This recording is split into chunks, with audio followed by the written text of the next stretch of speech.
Hello बच्चों, ये JEE main 2024 का क्वेश्चन है और ये 5 अप्रैल सेकेंड शिफ्ट का क्वेश्चन है। ओके, देखिए इसमें क्या बोला गया।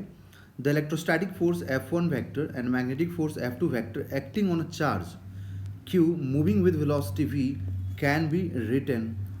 बोला गया कि यहाँ पर एक इस टाइप से इलेक्ट्रिक फील्ड मान लीजिए इधर है और बोला गया कहीं इसी रीजन में मैग्नेटिक फील्ड भी है। इनवर्ड है आउटवर्ड है ऐसा बोला नहीं गया, अपने को खुद से एज्यूम करना है।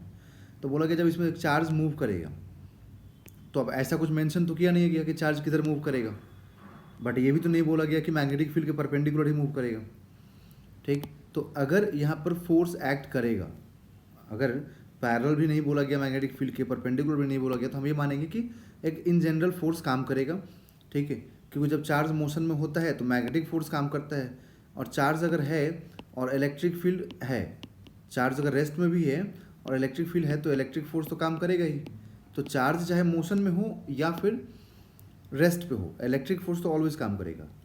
तो यहाँ पर अगर हम इलेक्ट्रिक फोर्स लिखें तो देखिए इलेक्ट्रिक फोर्स क्या हो जाएगा। Electric force will be Q into E vector.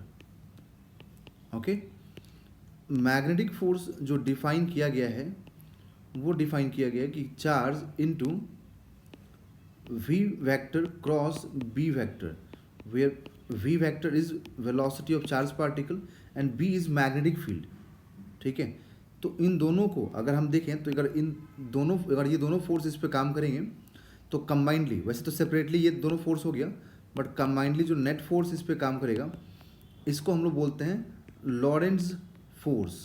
लॉरेंट्ज force बोलते हैं इसको हम लोग। ठीक है, कंबाइन करके अगर नेट फोर्स निकालेंगे तो हम बोलते हैं लॉरेंट्ज फोर्स। ओके, बट सेपरेटली ये दोनों ऐसे काम करेंगे। तो ऑप्शन मैच करते हैं। देखिए यहाँ पर F1 is equal to Q into E vector और Q into V vector cross B vector.